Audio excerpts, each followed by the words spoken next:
Hello hello hello. Good morning everybody. Prince, Jaya, Sandeep, Nitish. Class बेटा start हो गई आप सभी की। तो एक बार मुझे बताओ कि अगर आप मुझे सुन पा रहे हैं, देख पा रहे हैं तो बता देंगे, फिर हम आज का रंगारंग कार्यक्रम करते हैं शुरू। ठीक है। हम्म। एक बच्चा कह रहा है इतने लेट कैसे हो सकते हैं, 11 बज के 16 मिनट हुई है भाई। हैं? अच्छा। इनकी मुझे लग रहा है आज मैं ना स्टूडियो में आया हूँ क्लास लेने। इनकी क्लॉक ठीक नहीं है। आपके कमेंट आ रहे हैं 11 बज के 18 मिनट पे। और इधर इनकी घड़ी में अब 11:16 से 17 हुए हैं। हम्म। देख रहे हो आज माइक अलग है, वाइट कलर का। आज जो है क्लास ये आपकी कैरीविल के स्टूडियो में लेने आया हूं मैं। हम्म। B B Naidu, Nitish, Tinku, Purvendu, Pushpendra, Ravi, Prince, Vinod. Very good morning all of you. तो बेटा कल हमने क्लास में वर्क के बारे में थोड़ा सा डिस्कशन किया था, हल्का फुल्का सही, कोई ज्यादा ऐसे खास नहीं। एक ये बोला बताया था आपको कि वर्क जो है इसका हमने एक फॉर्मूला पढ़ा था, एफ एस कोस थीटा, है ना।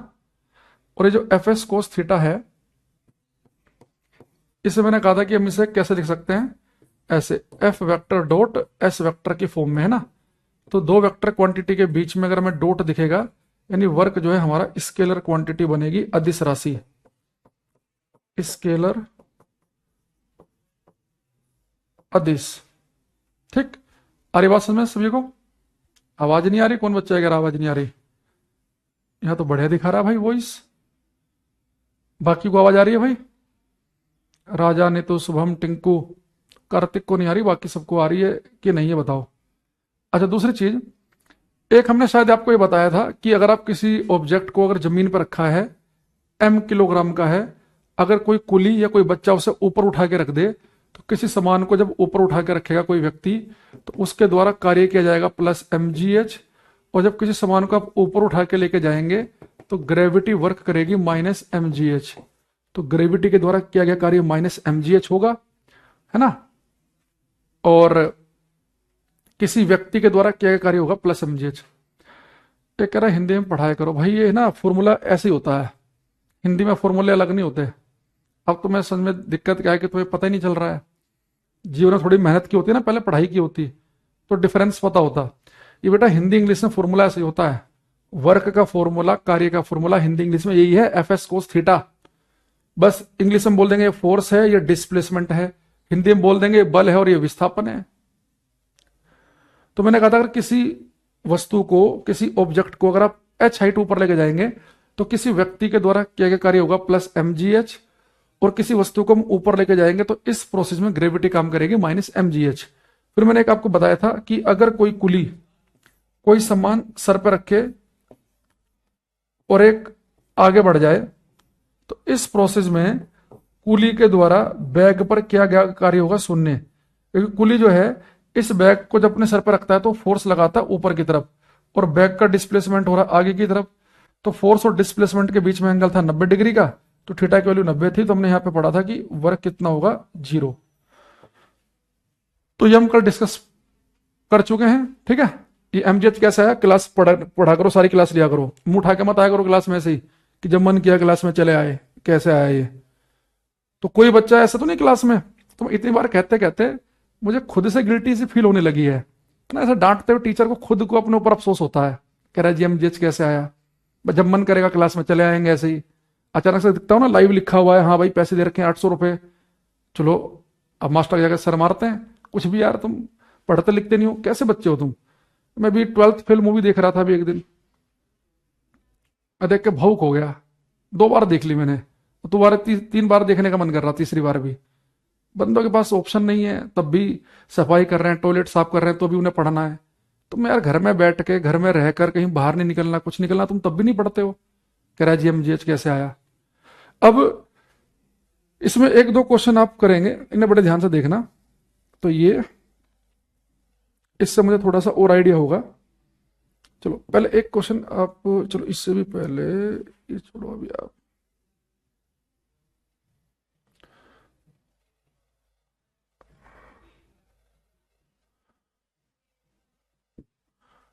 ये क्वेश्चन करना।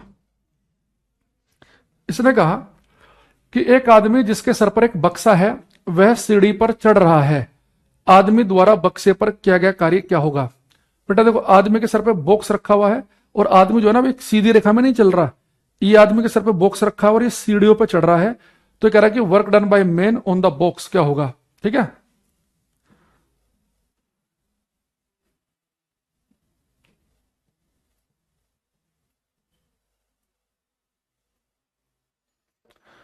अब यहां पे देखना, बड़े ध्यान से समझना कि बेटा ये मैंने मान लो कि सीढ़ी मैंने ऐसे बना ली, ये सीढ़ियां हैं, इस पर एक आदमी चढ़ रहा है और उसके सर के ऊपर क्या है, एक बक्सा रखा हुआ है।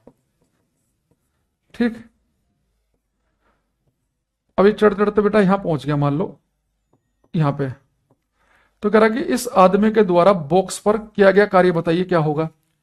तो मैंने कल की क्लास में आपको एक बात बताई थी कि अगर आपके सर के ऊपर कोई बॉक्स रखा हो, तो जब भी कोई बॉक्स आपके ऊपर रखा होगा सर के ऊपर, आप उसे फोर्स ऊपर की तरफ लगाते हैं ताकि वो बक्सा आपकी गर्दन ना तोड़ दे। बक्सा सर पर रखा है, तो जब भी बक्सा सर के ऊपर होगा तो हम फोर्स कहां लगाएंगे, उस पर ऊपर की तरफ। तो बेटा फोर्स ऊपर की तरफ लगा रहे हैं।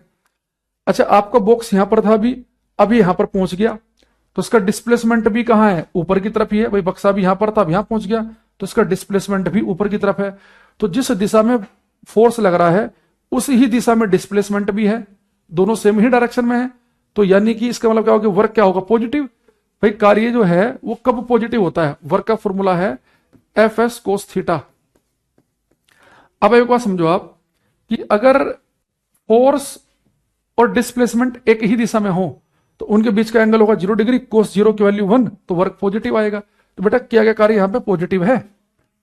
जीरो कब होता, आप सर पे बक्सा रखकर एक सीधी रेखा में आगे बढ़ रहे होते, तो वहां पे आप फोर्स तो लगाते ऊपर की तरफ, और मैंने बताया था कि बक्सा यहां पर है, अगर सीधी रेखा में चलते तो बक्सा का डिस्प्लेसमेंट इधर है और फोर्स इधर, तो वहां पे एंगल बनता 90 डिग्री का।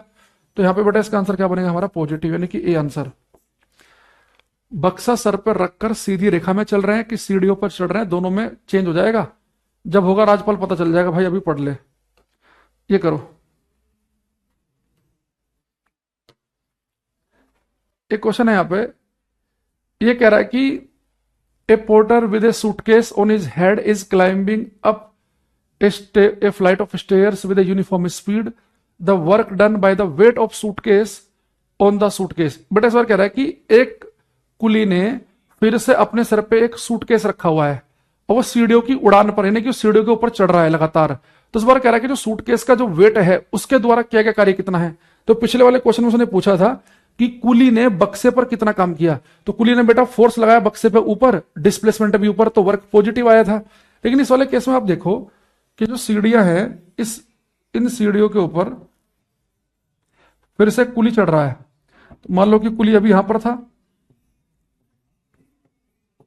सर पे इसके बक्सा रखा हुआ है, अब यहां पे पहुंच गया।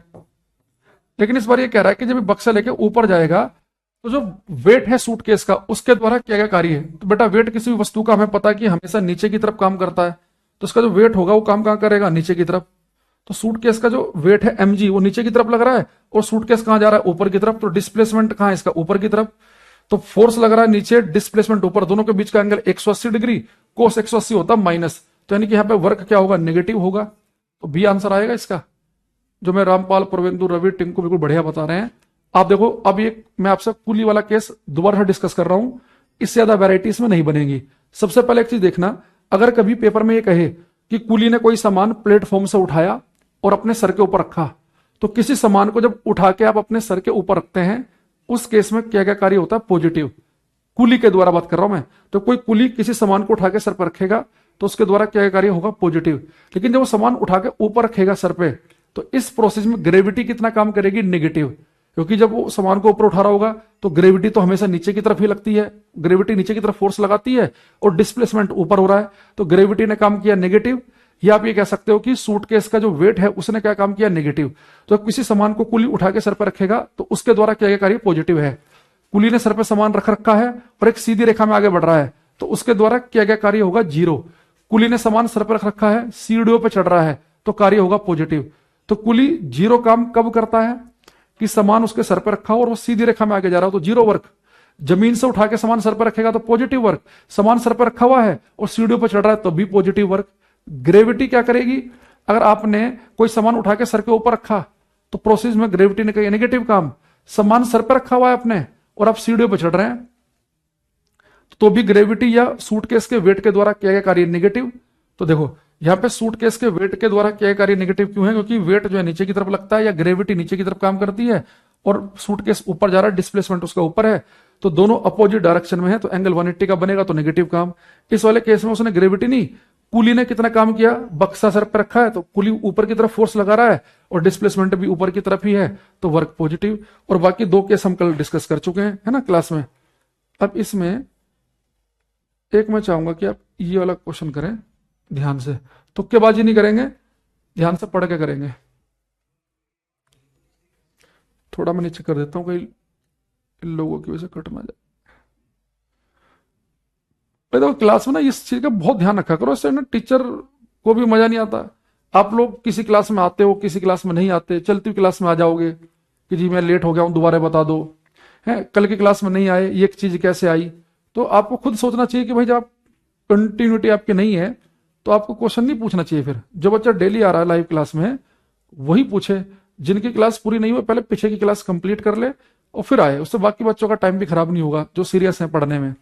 इसने कहा किसी कमरे का दरवाजा खोलने के लिए आप हैंडल पर जोर देते हैं और उसे बंद करने के लिए आप हैंडल को खींचते हैं, आपके द्वारा हैंडल पर किया गया कार्य क्या होगा, ये सबको करना है। To open the door of a room you push the handle and to close it you pull on the handle, the work done by you on the handle is.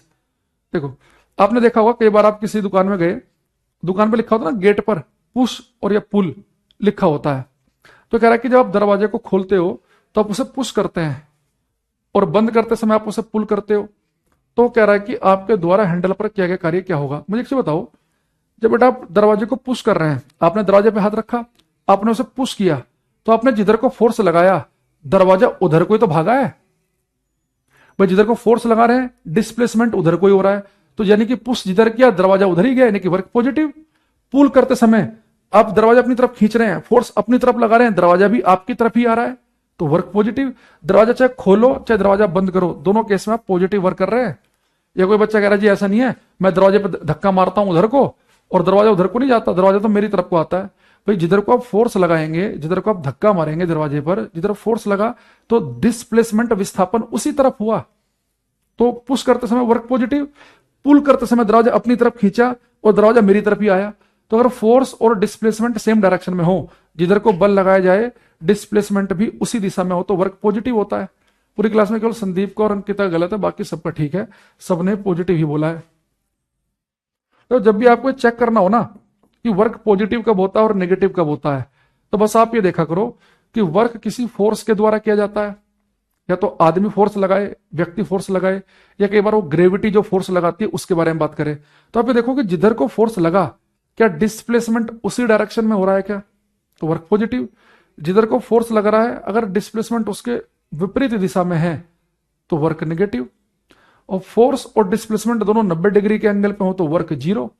तो पुश करते समय जिधर को फोर्स लगाते हैं उधर कोई दरवाजा खुलता है, तो इसलिए हमें पता चल गया। समझ रहे ना बात को। जैसे कि भाई वर्क जो है ये एफ एस कोस थीटा है ना। अगर इस हम केस फर्स्ट की बात करें, अगर बेटा थीटा की वैल्यू 90 डिग्री से कम हो, थीटा की वैल्यू मान लो कि 30, 45, 0 डिग्री, 60 डिग्री, 90 से कम है, तो आपको पता है कि बेटा कोस की जो वैल्यू आएगी, कोस थीटा की जो वैल्यू आएगी वो पॉजिटिव आएगी। आप चेक कर लो, कोस 60 का मान होता है हाफ, कोस 0 की वैल्यू होती है 1, कोस 30 की होती है √3/2। तो अगर थीटा की वैल्यू 90 डिग्री से कम है तो कोस थीटा हमेशा पॉजिटिव आएगा, तो वर्क क्या होगा, पॉजिटिव। तो वर्क डन पॉजिटिव कब होगा, अगर फोर्स और डिस्प्लेसमेंट के बीच में एंगल 90 डिग्री से कम का हो। तो 90 डिग्री से जब कम के एंगल बनेंगे कि बल और विस्थापन के बीच में कोण 30 डिग्री का है, 60 का है, 45 का है, 20 का है, 0 का है, तो वर्क आएगा हमारा पॉजिटिव। लेकिन अगर इनके बीच में एंगल जो है वो ठीक 90 डिग्री का बन जाए, 90 डिग्री का, तो कोस 90 होता है 0, तो वर्क भी 0 हो जाएगा। तो यहां से एक तो कुली वाला केस ही आ गया 90 डिग्री एंगल वाला, कि कुली ने सर पे सामान रखा हुआ है और वो सर पे सामान रखा है तो फोर्स ऊपर लगाएगा और वो आगे जा रहा है, तो फोर्स और डिस्प्लेसमेंट 90 डिग्री के एंगल पे, तो वर्क 0। एक बड़ा प्यारा क्वेश्चन आता है इसमें कि सर्कुलर मोशन में फोर्स के द्वारा किया गया कार्य कितना होता है। बेटा याद करो, जब मैंने आपको सर्कुलर मोशन पढ़ाया था तो मैंने कहा था कि भाई यूनिफॉर्म सर्कुलर मोशन हम पढ़ रहे हैं, एक समान वृत्तीय गति, यानी वस्तु एक ही स्पीड से भाग रही है और किसी वस्तु को सर्कुलर मोशन में लाने के लिए एक बल जिम्मेदार होता है। हमने कहा था सेंट्रीपिटल फोर्स, अभिकेंद्र बल, ये आपको पढ़ाया था हमने, सेंट्रीपिटल फोर्स, अभिकेंद्र बल। ठीक, अब मेरा क्वेश्चन आपसे ये है कि अगर आपसे कोई पूछे कि सर्कुलर मोशन में किसी फोर्स के द्वारा किया गया कार्य कितना होगा, तो आप कहेंगे सर सर्कुलर मोशन में कोई भी बल के द्वारा किया गया कार्य होगा शून्य, क्योंकि फोर्स कहां लगता है, सेंटर की तरफ। जो फोर्स इसे सर्कुलर मोशन में लेके आ रहा है, अभिकेंद्र बल, सेंट्रीपिटल फोर्स, वो तो केंद्र की ओर लग रहा है। अब डिस्प्लेसमेंट किधर को होगा भाई, जिधर को वेलोसिटी होगी, जिधर को वेग होगा, तो डिस्प्लेसमेंट की डायरेक्शन भी वही होगी भाई। अगर मैं भाग इधर को रहा हूं तो मेरा डिस्प्लेसमेंट इधर को तो होगा, मैं भाग तो इधर को रहा हूं, तो क्या मेरा विस्थापन इस दिशा में हो जाएगा, नहीं। तो यानी कि सर्कुलर मोशन में अगर हम देखें, फोर्स और डिस्प्लेसमेंट के बीच का एंगल होता है 90 डिग्री, तो work done by force in circular motion होता है 0। ये क्वेश्चन आता है कि वृत्तीय गति में बल के द्वारा किया गया कार्य कितना, शून्य, क्योंकि बल लग रहा है केंद्र की ओर और विस्थापन किधर को होगा, वेलोसिटी वेग की डायरेक्शन में, तो दोनों 90 डिग्री में बनेंगे। तो आप एक चीज और लिखेंगे हम, in circular motion, in circular motion the work done by force is 0। Hindi में लिखेंगे, वृत्तीय गति में बल के द्वारा किया गया कार्य शून्य होता है। वृत्तीय गति में बल के द्वारा किया गया कार्य शून्य होता है। In circular motion the work done by force is 0, शून्य। ठीक, अब लेते हैं केस थर्ड।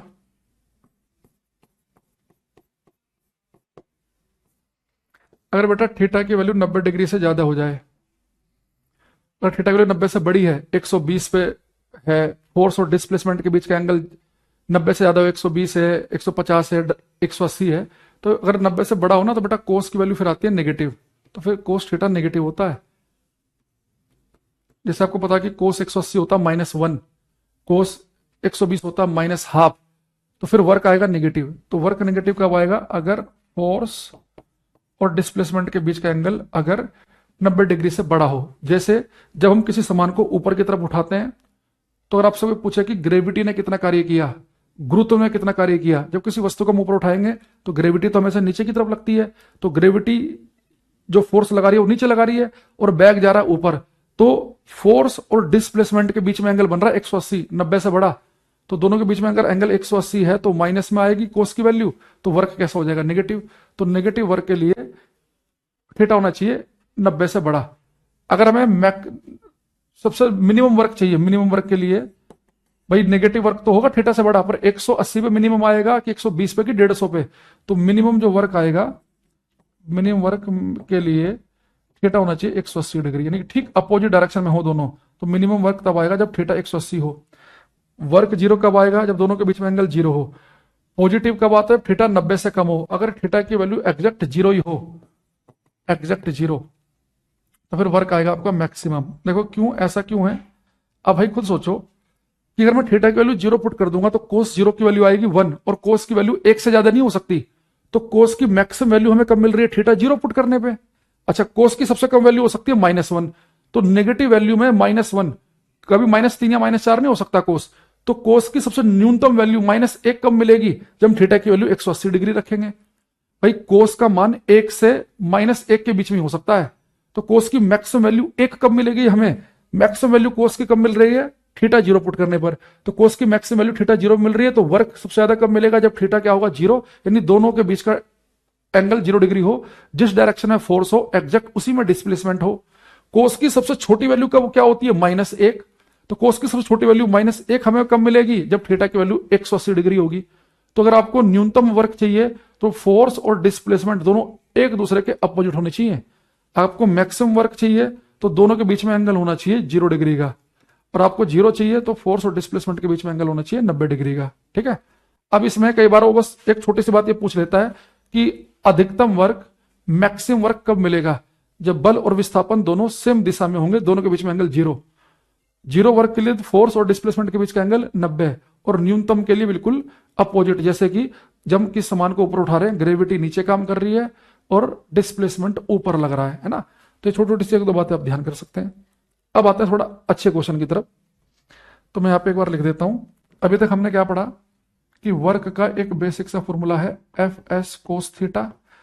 इसी फॉर्मूले को जब मैंने एक आपको सोल्व करके दिखाया था कि जब हम किसी सामान को ऊपर लेके जाएंगे तो कोई कुली या कोई व्यक्ति कार्य करेगा प्लस mgh।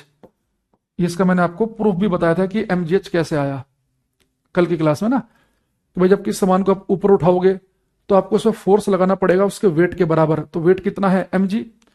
तो किस सामान को ऊपर लेके जाओगे तो जितना भी उसका डिस्प्लेसमेंट होगा उसकी हाइट के बराबर होगा। तो मैंने कहा था कि इसके जगह हमने h लिख दिया। फोर्स ऊपर लगा रहा है आदमी, डिस्प्लेसमेंट ऊपर हो रहा है, थीटा की वैल्यू 0 तो कोस 0 1, तो mgh आ गया। ठीक है भाई कार्तिक, समझ आ गया mgh कैसे आया। अब इसमें हम एक दो खतरनाक से क्वेश्चन ऑप्शन और बनाने की कोशिश करेंगे। देखो अगर मैं आपके सामने लिखूं थर्ड इक्वेशन ऑफ मोशन, गति का तीसरा समीकरण, याद है आप लोगों को गति का तीसरा समीकरण, गति का तीसरा समीकरण,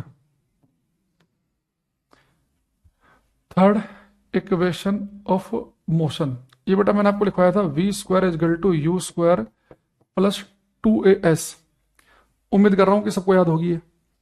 अच्छा इसमें अगर मैं यू स्क्वायर को इधर ले जाऊं तो क्या बन जाएगा v square minus u square is equal to 2as। दो को भी इधर ले जाऊं तो क्या बन जाएगा half v square minus u square is equal to as। ये सब मैंने थोड़ा सा अरेंज करके लिखा थर्ड इक्वेशन को। अच्छा इस थर्ड इक्वेशन में दोनों तरफ अगर m से मल्टीप्लाई कर दूं तो क्या किसी बच्चे को कोई आपत्ति है। मैं दोनों तरफ ही कर रहा हूं ना, m से m कट जाएगा तो क्या दिक्कत है। तो यहां पे क्या बन जाएगा बेटा मेरे पास में ये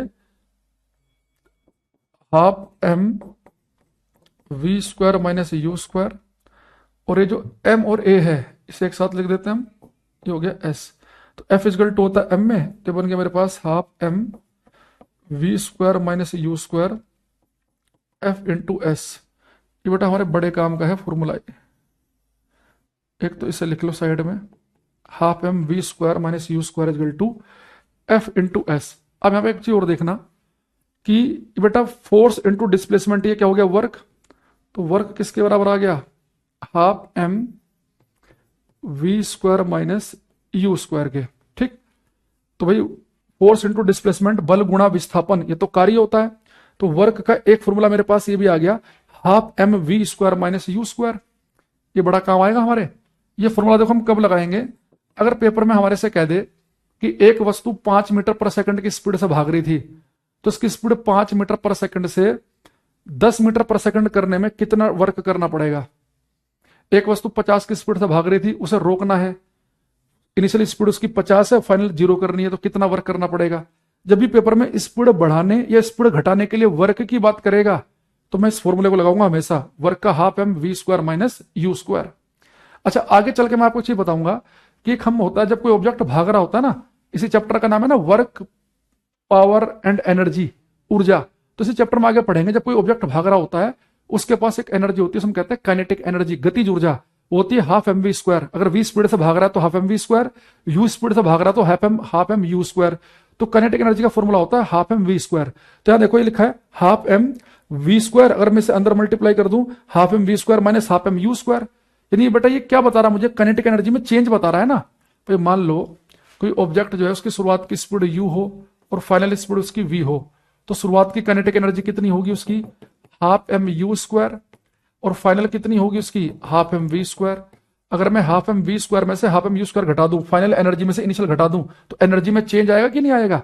तो यानी कि वर्क किसके बराबर होता है, चेंज इन काइनेटिक एनर्जी, गतिज ऊर्जा में परिवर्तन।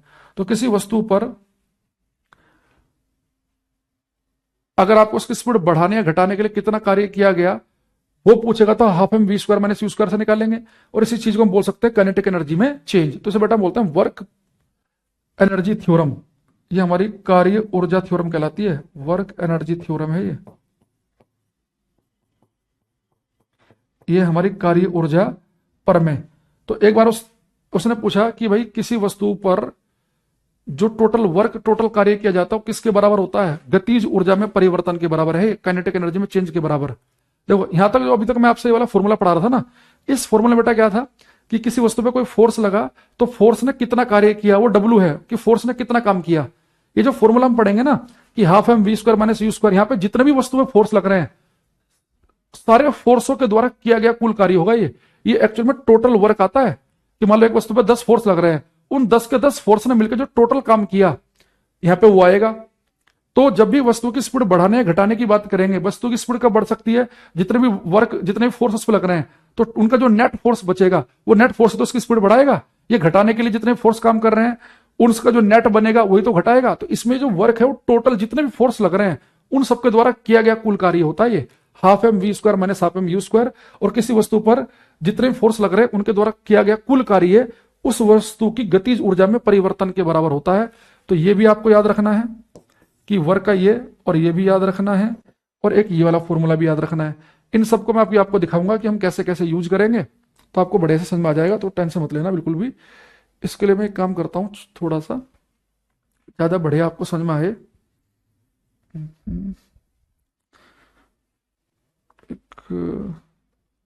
चलो खुद से ही बनाते हैं क्वेश्चन। देखो अब इन्हें अप्लाई करना सीखना है हमें, ठीक है। आपको क्वेश्चन की लैंग्वेज पढ़ते ही समझ में आ जाएगा कि कौन सा फॉर्मूला कब लगाना है। देखो ये बेटा मेरे पास एक ऑब्जेक्ट है, ये 10 किलोग्राम का है और ये 4 मीटर पर सेकंड की वेलोसिटी से भाग रहा था, 4 से। अगर आपको इस 10 किलोग्राम के ऑब्जेक्ट की वेलोसिटी 12 मीटर पर सेकंड करनी है तो पेपर में क्वेश्चन आएगा कि 10 किलोग्राम के ऑब्जेक्ट की स्पीड 4 मीटर पर सेकंड से 12 मीटर पर सेकंड करने में कुल कितना कार्य करना पड़ेगा? Total work done to increase the speed of an object of 10 kg from 4 metre per second to 12 metre per second. 10 kilogram की वस्तु की चाल 4 मीटर पर सेकंड से 12 मीटर पर सेकंड करने में कुल कितना कार्य करना पड़ेगा? कुल कार्य का मतलब है कि जितने भी फोर्स इस पे लग रहे हैं उन सब फोर्स को अगर इसकी स्पीड 4 से 12 करनी है तो कितना कार्य करना पड़ेगा। तो आपको सब सुन के ही लग रहा होगा यार स्पीड चेंज करनी है, 4 से कितनी करनी है? 12। ये 4 से कह दे 18, ये 4 से कह दे 20। तो जब भी आपको स्पीड में चेंज करना होगा तो कौन सा फॉर्मूला लगाएंगे हम? Half m v square minus u square. अब u कितना है? शुरुआत की स्पीड कितनी है? 4 मीटर पर सेकंड की। फाइनल स्पीड कितनी है? 12 मीटर पर सेकंड की। और मास कितना है? 10 kg का। बस आपको वैल्यू तो पुट करनी है इसमें। देखो टिंकू ने, रामपाल ने तुरंत आंसर भी दे दिया हमें। तो मास कितना है? 10 किलोग्राम का। फाइनल स्पीड कितनी है? 12 का स्क्वायर हो जाएगा 12 बराबर 144। यू कितना है? 4 का स्क्वायर हो जाएगा 16। तो यहाँ पे आ जाएगा हमारे पास ये 1/2 इंटू 10। तो 44 में से अगर हम 16 घटाएंगे तो कितना आएगा? 128, 128। तो 2 से भाग करेंगे, 2 6 12 और ये 4, तो कितना आ जाएगा? 640 जूल। टोटल जो कार्य किया जाएगा वो 640 जूल का है।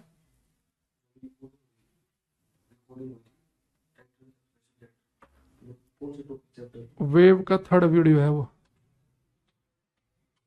थर्ड, तीसरा।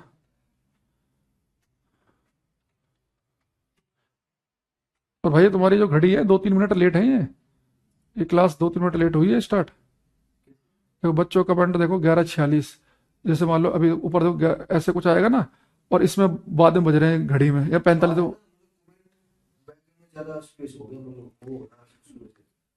ऐसा हो रहा है कि जैसे हाँ, ना ना वो तो इन जनरल ही है। बच्चों का कमेंट आ रहा 11:46 पे, यहाँ पे 11:45 ही हो रहे हैं। ये घड़ी पीछे है हमारी 2-3 मिनट, इसलिए हमारी क्लास लेट हुई है स्टार्ट। बच्चे कह रहे गुरुजी आपकी क्लास तो कभी लेट होती ही नहीं है, हैं?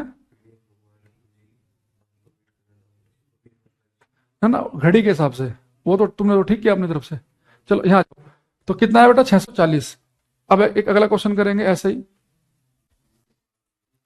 एक क्वेश्चन लिखेंगे,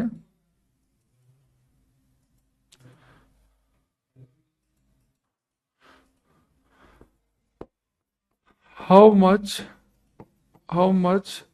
work has to be done, how much work has to be done to stop an object an object of mass 5 kg which is moving which is moving which is moving with a speed of 54 kilometre per our. Hindi में लिखेंगे 5 kilogram की एक वस्तु 5 kilogram की एक वस्तु 5 kilogram की एक वस्तु जो कि 54 किलोमीटर पर घंटे की रफ्तार से चल रही है उसे रोकने में जो 5 किलोग्राम की एक वस्तु जो कि 54 किलोमीटर पर घंटे की रफ्तार चल रही है उसे रोकने में कुल कितना कार्य करना पड़ेगा। करो ये। Arvind, Prince, Ravi, Ankita.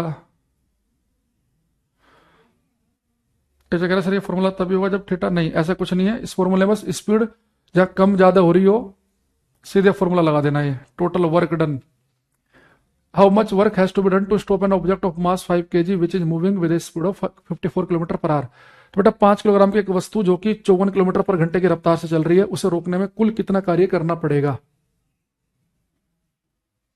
Total work done, how much work has to be done to stop an object of mass 5 kg which is moving with speed of 54 kilometre per hour. Sanju का सबसे पहला आंसर आया। अच्छा मुझे इसका आंसर पता नहीं है, आप लोग लिख दो, फिर जब मेरा आंसर आएगा मैच कर लेना किसका सही है किसका गलत है। ऐसे मैंने पढ़ाते पढ़ाते ही लिखते लिखते ही अपने आप से वैल्यू उठाई है कुछ भी। देखो बेटा आपको क्या करना है, ऑब्जेक्ट को रोकना है तो उसकी इनिशियल वेलोसिटी कितनी है 54 किलोमीटर पर आवर। फाइनली उसे रोकना है तो फाइनल स्पीड करनी है उसकी 0। मास कितना है उसका 5 kg का है ना। कितना वर्क करना है आपको बताना है जूल में। आप सभी जानते हैं कि जब भी हम न्यूमेरिकल करते हैं तो हमेशा में एसआई यूनिट यूज करनी होती है कि मास है तो किलोग्राम में ही होना चाहिए, है ना। 1 सेकंड। हाँ जी सर। हाँ जी बिल्कुल जाओ, चाबी नीचे ही है, नीचे ही है चाबी।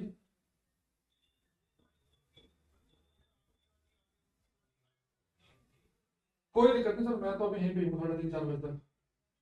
ठीक। हाँ जी हाँ जी हाँ जी ठीक। ओके। कहाँ कल आऊंगा सुबह। ठीक है सर ठीक। ओके।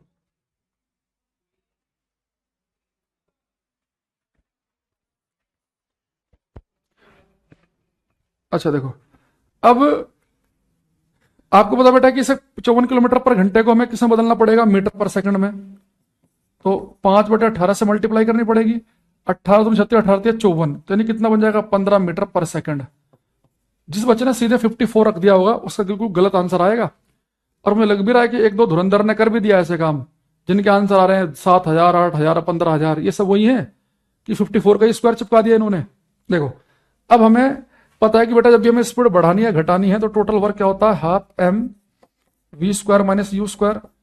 वर्क एनर्जी थ्योरम लगा देंगे हम, है ना। तो एम की वैल्यू कितनी है 5, वी कितना है 15 का स्क्वायर कितना हो जाएगा 15 15 225। और इस इनिशियल स्पीड सॉरी फाइनल बेटा 0 करनी है, फाइनल करनी है 0। इनिशियल 15 का स्क्वायर 225। तो सोल्व कर लो इसे, -225 गुणा 5/2 है ना। तो सोल्व कर लेंगे इसे हम। तो कितना आ जाएगा ये, एक काम करो इसे थोड़ा और आसान करने के लिए ना ऊपर 5 ना, 5 दूनी 10, 10 बना लो, ऊपर 2 से मल्टीप्लाई कर दो, नीचे भी 2 से कर दो, 10 हो जाएगा। तो कितना हो जाएगा हमारे पास में ये, नहीं, उससे बढ़िया तो ये रहेगा कि नीचे 10 बनाए तो नीचे भी 5 से मल्टीप्लाई और ऊपर भी 5 से मल्टीप्लाई। अरे 25 के 225 में तो ही बड़ा नंबर बनेगा ये। कोई खास फायदा है नहीं। चलो, तो 225 की 25 से मल्टीप्लाई करके 10 से भाग कर देंगे तो हमारा कुछ आंसर आ जाएगा। कितना आंसर आया भाई से सोल्व करके? कितना है? 225 की 5 से मल्टीप्लाई करेंगे तो 1000, और फिर 25 पंजे 125, 1125, 1125 को 2 से भाग करेंगे तो 562.5 ना। हाँ, तो माइनस में 562.5 जूल। तो जिन बच्चों का माइनस के साथ साइन आया उन्हीं का ठीक है, बाकी सबका गलत है। भाई देखो यहाँ पे नेगेटिव वर्क होगा ना, भाई आप स्पीड कम कर रहे हैं, अच्छा खासा आपकी गाड़ी जो है 54 किलोमीटर पर घंटे की रफ्तार चल रही है, तो उसे रोकने में जो टोटल वर्क किया जाएगा नेगेटिव वर्क आएगा जब स्पीड घटेगी। और वर्क पॉजिटिव कब होगा? जब स्पीड बढ़ती है। तो बढ़ते समय जो वर्क आएगा वो पॉजिटिव और घटते समय आएगा नेगेटिव। तो मैंने केवल इसलिए क्वेश्चन डाला था ये कि ताकि आपको पता रहे कि पॉजिटिव वर्क और नेगेटिव ये भी ध्यान रखना है। भाई आप एक चीज देखो, फाइनली आपको ऑब्जेक्ट रोकना है, फाइनली स्पीड तो उसकी 0 है, और इनिशियल कितनी है? 25 का स्क्वायर, 15 का स्क्वायर 225। केजी को भी ग्राम में क्यों भाई? केजी को ग्राम में क्यों रखेंगे? मास की तो ऐसा यूनिट किलोग्राम ही होती है, हम तो किलोग्राम में ही रख रहे हैं हमेशा। कह रहे जी से ग्राम में रखो, क्यों? किसने कहा ये? अरे तुमने पूरा एफ इजकल टू एम सब कुछ पढ़ लिया, तुम्हें ये नहीं पता कि किलोग्राम में रखना कि ग्राम में? भाई जब हम न्यूमेरिकल कर रहे होते हैं और हमें जैसे वर्क निकालना है जूल में, तो वर्क की एसआई यूनिट क्या है? जूल। अगर आप वर्क का एसआई यूनिट में आंसर चाह रहे हैं जूल में, तो सारी यूनिट फिर एसआई यूनिट ही पुट करनी पड़ेगी। मास की एसआई यूनिट किलोग्राम है ना कि ग्राम है। स्पीड की एसआई यूनिट आपको मीटर पर सेकंड लिखवा रखी है, ना कि किलोमीटर पर घंटा। ऐसे ही टाइम हो तो उसकी यूनिट सेकंड यूज करेंगे, तो टाइम के लिए सेकंड ही यूज करना है। जहां लंबाई दिख जाए वहां मीटर ही यूज करना है ना। जहां स्पीड दिखे वहां मीटर पर सेकंड ही यूज करना है। वर्क है तो जूल में ही नापना है, फोर्स है तो न्यूटन में ही रखना है, ये हमें ध्यान रखना है। रिंकू भाई हर क्लास में एक ही बात नहीं बताई जाएगी, है ना। हर क्लास देख लो, पता चल जाएगा तुम्हें कितनी क्लास होंगी कितनी नहीं। ये सबसे पहली क्लास देख लेना, पता चल जाएगा। एक लिखेंगे, how much work, how much work has to be done done done to maintain speed, to maintain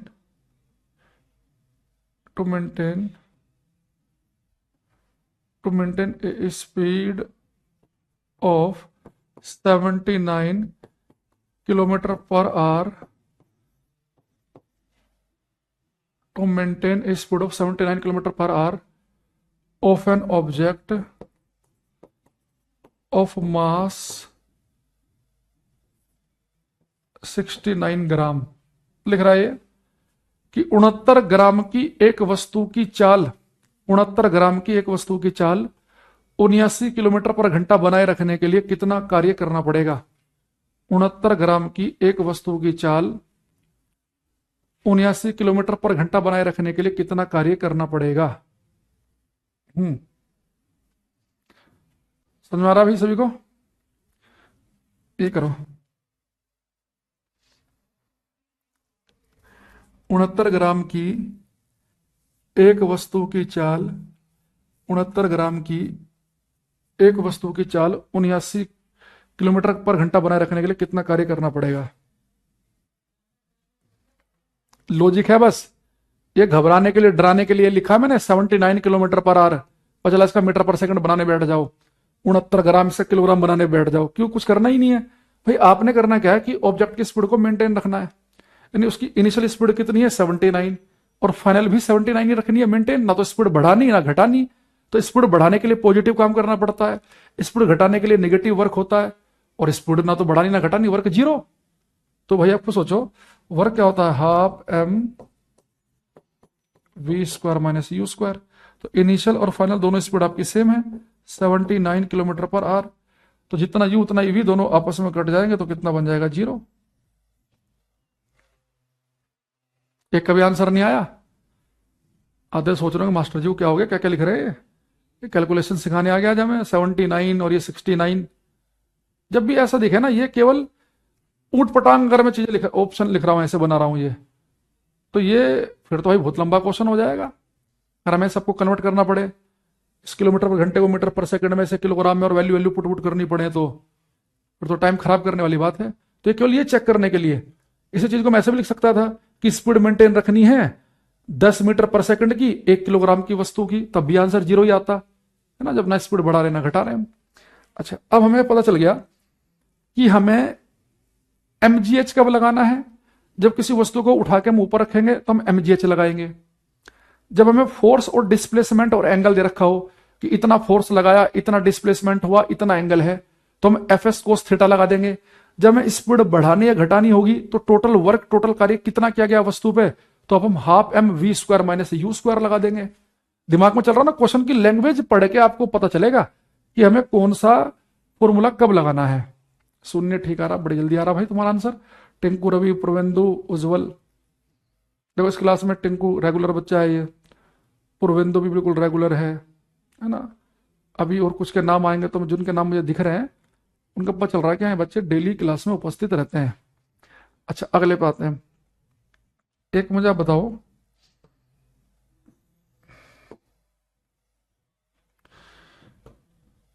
बेटा ये आपकी कार है, ठीक है, स्टेयरिंग लगा हुआ है गाड़ी में और ये ड्राइवर बैठा है, ठीक।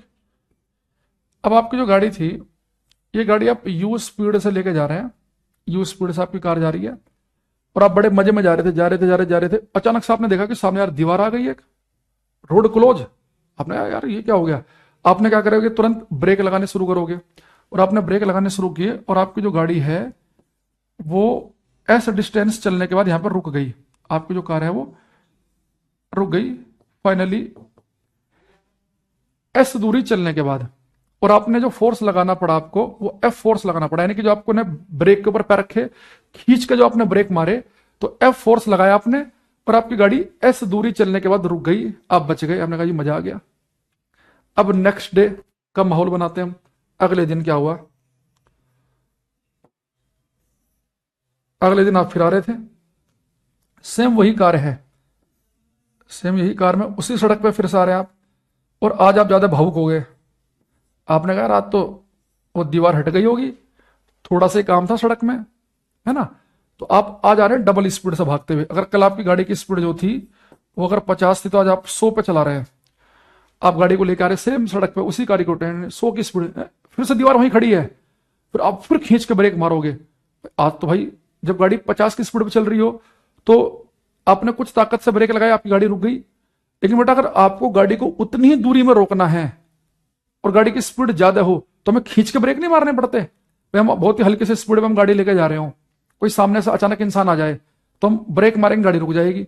लेकिन हम गाड़ी को थोड़ी तेज चल रही हो हमारी गाड़ी, और कोई अचानक से इंसान आ जाए तो हम पूरे एकदम से पूरा तेजी से खींच के ब्रेक मारते हैं। आपने साइकिल में भी किया होगा, मोटरसाइकिल में भी किया होगा, गाड़ी में भी किया होगा। तो आज क्या किया इस व्यक्ति ने, फिर से इसकी गाड़ी जो है वो ऐसे दूरी चलने के बाद इसने रोक दी, ठीक कल की तरह ही, और आज भी टकराने से बच गया, फाइनली गाड़ी इसकी रुक गई। तो पेपर में पूछता है कि अगर कोई गाड़ी यू स्पीड चल रही हो और वो एस दूरी चलने के बाद रुक जाए, ऐसे ही अगले दिन आपकी गाड़ी की जो है वो डबल स्पीड पे चल रही है और आज भी वो एस दूरी चलने के बाद आपने रोक दी, तो अगर आपने पहले दिन F1 फोर्स लगाया और दूसरे दिन आपने F2 फोर्स लगाया, तो ये F2 जो है वो F1 से कितने गुना होगा।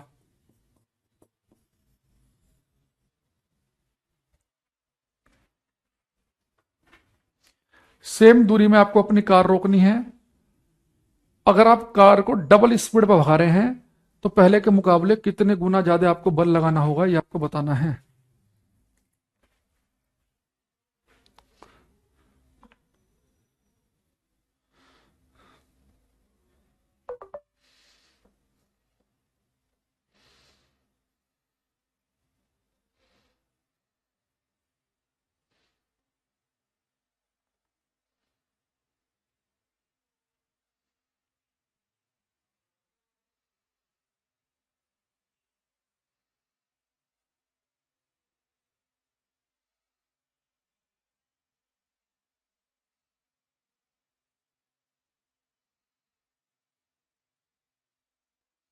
हम्म।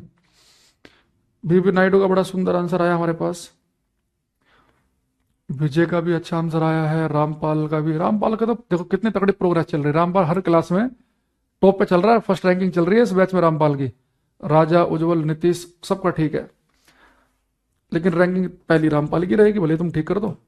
यहाँ देखो, अब इसमें हमने क्या देखा, जब भी ऐसा बेटा क्वेश्चन आए कि कुछ स्पीड थी और फाइनली स्पीड कम हो गई फोर्स लगाने से कुछ दूरी चलकर, जब भी आपको ऐसा माहौल दिखेगा, ऐसे मैं आपको ना पीडीएफ से आगे क्वेश्चन भी कराऊंगा, तब एक चीज ध्यान रखना, ये वाला जो हमारा फॉर्मूला है ना, ये जो मैंने ब्रैकेट में लिखा था इंपोर्टेंट लिखकर, half m v square minus u square equal to F into s, ये बड़े काम का है। भाई देखो, आप यहाँ गाड़ी पे फोर्स लगा रहे हैं, गाड़ी कुछ दूरी चलने के बाद आपकी रुक जा रही है, फाइनल स्पीड 0 हो रही है, शुरुआत में कुछ स्पीड थी, तो जब ये गाड़ी कुछ पे फोर्स लगकर और गाड़ी कुछ दूरी चलकर रुके, तो उस केस में आप सीधे फॉर्मूला लगाएंगे, F into s is equal to half m v square minus u square. अब यहां पे एक चीज देखो, दोनों दिन आपकी फाइनली गाड़ी रुक रही है, यहां भी फाइनल स्पीड 0 हो रही है, यहां पे भी 0 हो रही है, यानी फाइनल स्पीड तो दोनों केस में सेम है, तो इसे उड़ा दो। सेम कार है, कार अगर पहले दिन 100 किलो की है तो दूसरे दिन भी 100 किलो की होगी, अभी कांस्टेंट है, इसे भी उड़ा दो। दोनों दिन आपकी गाड़ी सेम दूरी चलकर रुक रही है, तो इसे भी उड़ा दो। हाफ क्या है हमारे पास में, एक न्यूमेरिकल वैल्यू कांस्टेंट है, इसे भी उड़ा दो। तो हमने क्या देखा अब कि जो फोर्स है वो स्पीड के स्क्वायर के प्रोपोर्शनल है, यानी कि आपको अपनी गाड़ी को रोकने के लिए जो फोर्स लगाना पड़ता है ना, वो इस बात पर डिपेंड करता है केवल कि आपकी गाड़ी की स्पीड क्या है। अगर सेम ही गाड़ी हो तो उसे रोकने के लिए जो आप फोर्स लगाएंगे उसकी स्पीड के स्क्वायर के प्रोपोर्शनल है। तो अगर आपने स्पीड कर दी दुगनी, तो यू का तो स्क्वायर है, दुगने का भी स्क्वायर होगा, यानी कितना आएगा 4, यानी कि आपको फोर्स पहले से 4 गुना लगाना पड़ेगा। You have to applied 4 times force, 4 गुना। तो इसे अपने बस याद कर लेना। अगर पेपर में कहे कि भाई एक गाड़ी जो है, जैसे मान लो आप खुद से सोचना है ऐसे कि बहुत ज्यादा स्पीड से गाड़ी चलाने में के साथ रिस्क क्यों है। आप 50 की स्पीड से गाड़ी चला रहे हैं और जा रहे अचानक से आपने कोई गड्ढा देखा और आपने कुछ फोर्स लगाया और आपकी गाड़ी जो है कुछ आधा मीटर चल के रुक गई और गड्ढे से आप बच गए। लेकिन अगर आप गाड़ी को 150 की स्पीड पर लेकर जाओ, 3 गुना स्पीड पर, तो 3 या 9, यानी अगर आपको आधे मीटर में ही उस गाड़ी को फिर से रोकना है तो पहले से 9 गुना ज्यादा बल लगना चाहिए टायरों के ऊपर, 9 टाइम्स। और आपने पूरे खींच के ब्रेक भी लगाए, अगर वो 9 गुना नहीं हो पाए, 4-5 गुना ही हो पाया, तो गाड़ी आपकी आधे मीटर चलकर नहीं रुकेगी, वो थोड़ी सी आगे चलकर रुकेगी। और इसलिए बहुत तेज अगर गाड़ी चल रही हो स्पीड से, अगर अचानक आगे चलता हुआ ट्रक रुक जाए या आगे चलती हुई गाड़ी अपनी अचानक से लेन बदल ले और हम कितने भी खींच के ब्रेक मारते, तब भी हमारी गाड़ी क्यों घुस जाती है उसमें अगले वाले में, क्योंकि हम बदतमीजी कर रहे हैं। 150 की स्पीड पर चला रहे हैं गाड़ी, तो थोड़ी सी स्पीड बढ़, तो 200 पे चल रही हो तो देखो और बुरा हाल हो जाएगा। मान लो किसी ने खरीद ली भैया मर्सिडीज फरारी वरारी टाइप की कोई भी गाड़ी, 200 पे जो भाग जाए, तो 4 गुना स्पीड कर रखिए 50 के मुकाबले, तो जितना फोर्स लगा के 50 वाली स्पीड वाली गाड़ी को रोक सकते हैं, तो वहां 4 चौक 16 गुना अधिक बल लगाना चाहिए, 16 टाइम्स। तो उतनी ही डिस्टेंस रुकेगी वो, नहीं तो थोड़ा डिस्टेंस ज्यादा लेकर रुकेगी। तो अगर काफी डिस्टेंस है आपके और आगे वाले वाहन के बीच में तो बचाव हो सकता है, अगर कम ही डिस्टेंस है और आप कितना भी खींच के ब्रेक मारो, अगर वो 16 गुना नहीं हो पाया तो ज्यादा दूरी में जाकर रुकेगा। तो इसलिए कोई भी जो एक्सप्रेस वे पे हम चलते हैं उसकी जो भी स्पीड है हमें उसे फॉलो करना चाहिए। अगर उसकी मैक्सिमम स्पीड 100 है तो कोशिश करो कि अपनी गाड़ी को 100 की स्पीड पे ही चलाओ, 60 पे भी नहीं चलानी, तो भी एक्सीडेंट हो जाएगा। कोई पीछे तेजी से आ रहा है, ये गाड़ी ऐसे जा रही है और आप इधर को चला रहे हैं स्लो, अब इसने क्या किया कि इधर की तरफ आ रहा है ये और आप बिल्कुल धीरे धीरे जा रहे हो, तो हाईवे की स्पीड भी मेंटेन करनी होती है। बहुत धीरे स्पीड से चलाने वाले वाहन के भी एक्सीडेंट होते हैं। या बिल्कुल ही आप उसे लेफ्ट साइड में बिल्कुल ही कोने पे चलाओ, यानी कि बिल्कुल राइट साइड जो ओवरटेकिंग साइड है उस पर चला रहे हैं। तो जब भी आज के बाद आप कोई भी गाड़ी चला रहे हैं, एक तो हाईवे की स्पीड के आसपास स्पीड होनी चाहिए, 100 इसकी लिमिट है, तो आपकी गाड़ी 85-100 के बीच में ही चलनी चाहिए, बहुत स्लो भी नहीं करनी और बहुत फास्ट भी नहीं करनी। दूसरा, और कोशिश ये करो कि अपना बीच वाली लाइन में है, अगर ओवरटेक करना तो राइट साइड पे जा रहे हैं, और जो आगे वाहन जा रहा है उससे कुछ मीटर की दूरी बना के रखें, क्योंकि बहुत सा बार ना ऐसा होता है कि सब आप ये गाड़ी जा रहे हैं, अब आप इधर से आपने ओवरटर्न करने मतलब आपने से क्या किया कि ओवरटेक करना, इधर जा रहे हैं, तो अगर इधर वाली गाड़ी बहुत स्लो चल रही होगी तो बड़ी दिक्कत हो जाएगी। तो एक लंबी सी डिस्टेंस आप रखेंगे तो अगर कोई इधर धीरे भी चल रहा तो आप उसे बचाव कर सकते हैं। बाकी डिपेंड करता है कि आप कितने बड़े हवाबाज हैं, तो फिर मैं कितना भी समझा लूं, घर वाले कितना भी समझा लें, आप समझोगे ही नहीं, तो टाइम खराब करने से कोई फायदा नहीं है। समझदार होंगे तो किसी की बताने की जरूरत नहीं है, ठीक है। तो ये हमारे पास में कुछ चीजें बनी। अब एक क्वेश्चन और देखेंगे आप इस वर्क में, एक वैरायटी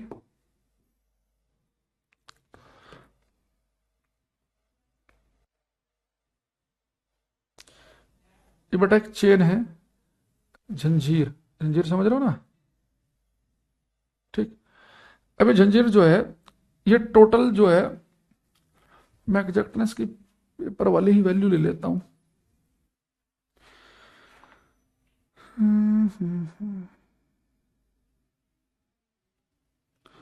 100 सेंटीमीटर की जंजीर है ये, और 2 किलोग्राम की। देखो ये बेटा हमारे पास में एक चेन है, इस चेन का जो मास है,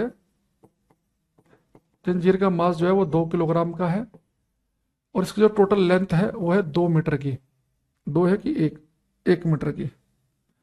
1 मीटर की इसकी लंबाई दे रखी है टोटल। तो उसने कहा कि भाई एक जो टेबल है उसका कोना है, होता ना कई बार जैसे हम घर में क्या करते हैं, इसे टेबल है हमारे, ये टेबल, तो इस टेबल पर हमने एक जंजीर को ऐसे लटका दिया कि उसका कुछ हिस्सा नीचे की तरफ लटक रहा हो और कुछ टेबल के ऊपर ही हो। तो बेटा जो हमारे पास जंजीर है, इसका 40 सेंटीमीटर जो है हिस्सा वो नीचे लटक रहा है। टोटल जंजीर कितने की है? ये 1 मीटर की है, उसमें से 40 सेंटीमीटर यहाँ पे लटक रहा है, तो 60 सेंटीमीटर यहाँ पे होगा। तो थोड़ा बड़ा कर लो, इधर ज्यादा हिस्सा है, ठीक है, यहाँ लगा से कम कर लेंगे।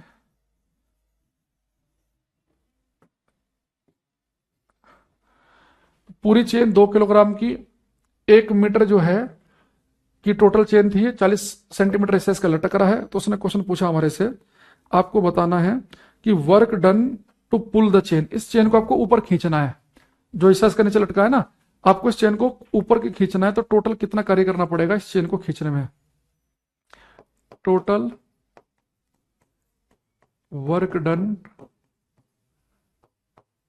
To pull the chain, chain को to pull the chain upward, total work done to pull the chain, chain को ऊपर खींचने में कुल कितना कार्य करना पड़ेगा ये आपको बताना है। अगर आप इस चेन को ऊपर की तरफ खींचना चाह रहे हैं तो कुल कितना कार्य करना पड़ेगा?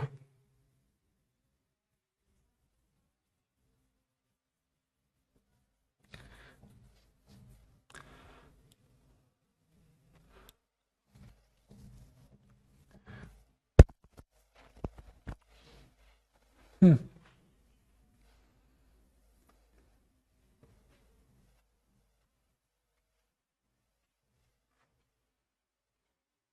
करो भाई ट्राई सभी बच्चे से।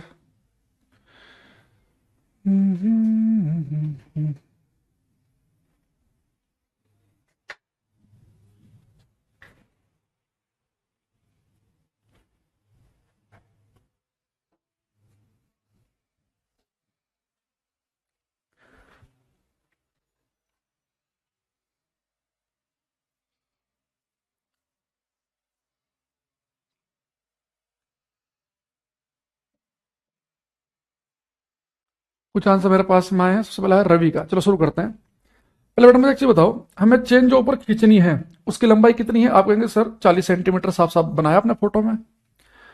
तो जो हमें मास दे रखा है ना 2 किलोग्राम, में पूरी चेन का दे रखा है 1 मीटर का, तो हमें जितनी चेन ऊपर खींचनी है हमें उतनी लंबाई का मास पता होना चाहिए। तो देखो इस बेटा 40 सेंटीमीटर का हमें मास निकालना है, 1 मीटर का मास है 2 किलोग्राम, यानी 1 मीटर का मतलब होता है 100 सेंटीमीटर। तो 100 सेंटीमीटर का मास कितना है? 2 किलोग्राम। तो 1 सेंटीमीटर कितना हो जाएगा? 2/100 किलोग्राम। हमें निकालना है 40 का, तो 40 सेंटीमीटर का हो जाएगा 2/100 गुणा 40 किलोग्राम। तो 20 दूनी 40, 20 पंजे 100, 2 दूनी 4/5, यानी कि 0.8 kg। भाई 100 सेंटीमीटर का था 2 किलोग्राम, तो 40 सेंटीमीटर का हो जाएगा 0.8 kg मास। बस हमारा काम हो गया। अच्छा, जब हम बेटा किसी वस्तु को ऊपर की तरफ खींचते हैं, तो मैंने आपको एक चीज बताई थी, अगर मैं किसी वस्तु को ऊपर लेके जाऊं, जैसे मान लो यहां पर एक ऑब्जेक्ट रखा होता है यहाँ पे m मास का, और इससे मुझे h हाइट ऊपर लेके जाना होता, तो मुझे कितना कार्य करना पड़ता? mgh। अब देखो, अब मुझे चेन को ऊपर खींचना है, कितना कार्य करना पड़ेगा? mgh। लेकिन यहाँ पे दिक्कत क्या है कि बेटा अगर ये मास यहाँ पर रखा होता और इसे h हाइट ऊपर लेके जाते तो टोटल हाइट मिल जाती। लेकिन यहाँ पे जो मास है ना इस पूरी चेन में फैला हुआ है, पूरी चेन में कोई ऐसा नहीं है कि आप इस वाले पॉइंट को 40 सेंटीमीटर ऊपर लेके जा रहे हैं। जब इस चेन को आप ऊपर खींचेंगे तो ये वाला पॉइंट तो 40 सेंटीमीटर ऊपर जाएगा, ये वाला मात्र 5 सेंटीमीटर ऊपर जाएगा, कोई 15 जाएगा, कोई 20 जाएगा, कोई 25, कोई 30, 35। तो ये पूरा मास फैला हुआ है। तो जब ऐसा केस हो कि जब मास जो है एक ही पॉइंट पर ना हो, फैला हुआ हो, तो आप क्या करेंगे, उस ऑब्जेक्ट का आप देखेंगे सेंटर ऑफ मास कित को उठाने में, फिर जो हम हाइट लेंगे ना वो सेंटर ऑफ मास की लेंगे। तो बेटा अगर ये पूरा यूनिफॉर्मली मास फैला हुआ है 40 सेंटीमीटर का, तो इसका सेंटर कहां पड़ेगा, बिल्कुल बीचों बीच, यानी कि 20 सेंटीमीटर की दूरी पर। तो उसका जो सेंटर ऑफ मास है, द्रव्यमान केंद्र है, वो 20 सेंटीमीटर पड़ेगा। तो यहाँ पे जो हाइट लेंगे ना तो 20 सेंटीमीटर की लेंगे। भाई आप सोचो ना, पूरा मास ऐसा फैला हुआ है, ये वाली चीज तो 40 सेंटीमीटर ऊपर जाएगी खींचने में, ये वाली तो 2 ही जाएगी, कोई 15 जाएगी, कोई 25 जाएगी, कोई 30 जाएगी। तो अब कौन से वाली हाइट लें हम, 40 लें सबसे नीचे वाली, या ऊपर वाले के लिए तो वाले तो 5 ही सेंटीमीटर ऊपर जा रहा है, उसके नीचे वाला 15 ही जा रहा है, बीच वाला 20 ही जा रहा है। तो उसका हम सेंटर ऑफ मास देखेंगे, जब मास फैला हुआ हो कि द्रव्यमान केंद्र जो है वो कितनी हाइट पर है। तो 20 सेंटीमीटर की हाइट पे है, तो मेरा काम हो गया। तो मास कितना था, 0.8 kg। जी के लिए न्यूमेरिकल में 10 ले लो, हाइट कितनी है 20 सेंटीमीटर, और मीटर बदलने के लिए 100 से भाग करना पड़ेगा। न्यूमेरिकल में हमेशा हम ऐसा यूनिट यूज करेंगे। 2 जीरो से 2 जीरो गई, तो 8 दूनी 16, यानी कि 1.6 जूल आएगा।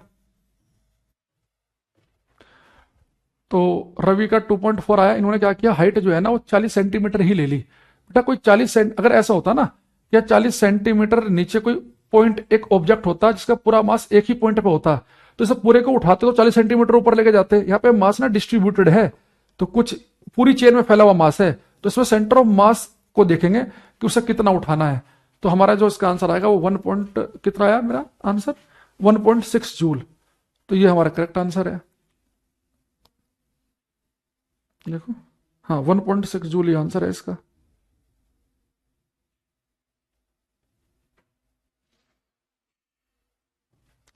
आगे बात समझ में सभी को। बाकी देखते हैं इसमें कुछ क्वेश्चन यहाँ पे है क्या, एक आध, एक ये वाला करना, ये वर्क एक दो क्वेश्चन करा देते हैं आपको हम।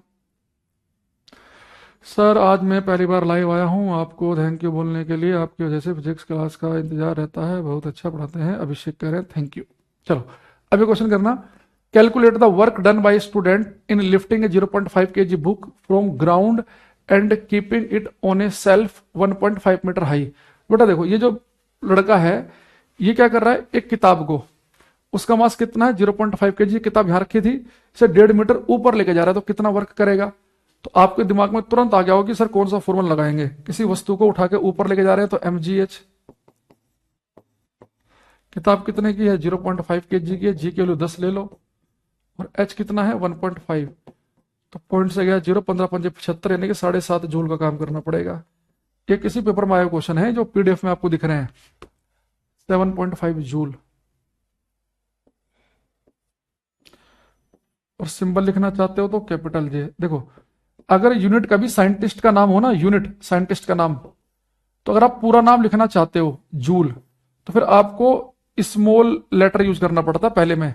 हालांकि आपने देखा होगा कि जब हम किसी व्यक्ति का नाम लेते हैं तो कैपिटल का यूज करते हैं, कैपिटल लेटर। अगर मान लो मुझे ये बताना हो कि जूल की थ्योरी, जूल्स थ्योरी बतानी है, तो जे कैपिटल में लिखूंगा मैं। लेकिन जब साइंटिस्ट का नाम यूनिट के तौर पे यूज करना हो, कि फोर्स लगाया 20 न्यूटन, वर्क किया 50 जूल, तो जब कभी भी आप पूरा नाम लिख रहे हैं साइंटिस्ट का यूनिट के तौर पर, मात्रक के तौर पर, तो उसमें स्मॉल लेटर आता है, और सिंबल यूज करेंगे तो कैपिटल लेटर आता है। खाली जे लिखना चाह रहे हो तो कैपिटल लिखो।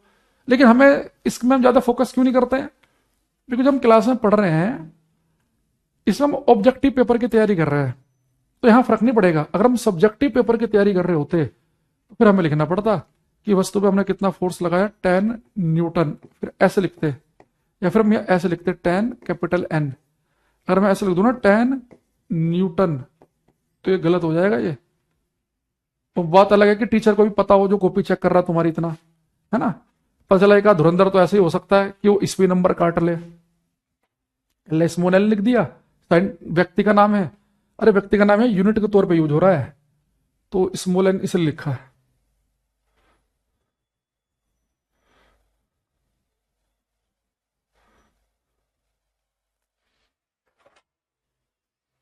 इसमें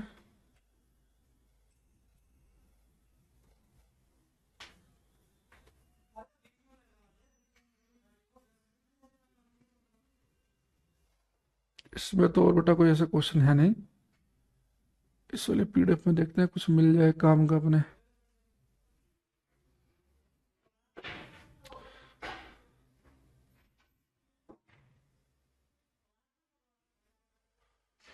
हम्म।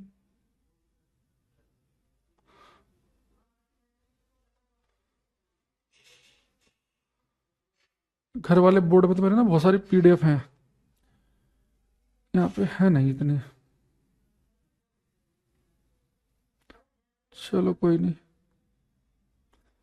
आज की क्लास में ऐसा करते हैं, इतना ही रखते हैं। बाकी हम नेक्स्ट क्लास में मिलेंगे, और अगली क्लास में हम इसे वर्क में जो एक दो चीज़ें बची हैं पीडीएफ से वो करा दूंगा आपको मैं। फिर हम पढ़ेंगे पावर के बारे में, और फिर आएगा एनर्जी। जब एक बार एनर्जी और बता दूंगा ना, फिर हम जो अभी फॉर्मूला मैंने एक आपको पढ़ाया था कि F into s is equal to half m v square minus u square, की गाड़ी को उतनी ही दूरी में रोकना है तो हमें पहले से 4 गुना अधिक बल लगाना पड़ेगा। तो उसके एक दो वैरायटी और आएंगी, लेकिन उसके लिए हमें थोड़ा सा एनर्जी वाला पार्ट भी पढ़ना पड़ेगा। तो बाकी हम सभी मिलेंगे नेक्स्ट क्लास में, मोस्ट प्रोबेबली मंडे को। तो तब तक के लिए thank you, bye, take care everybody, bye everyone.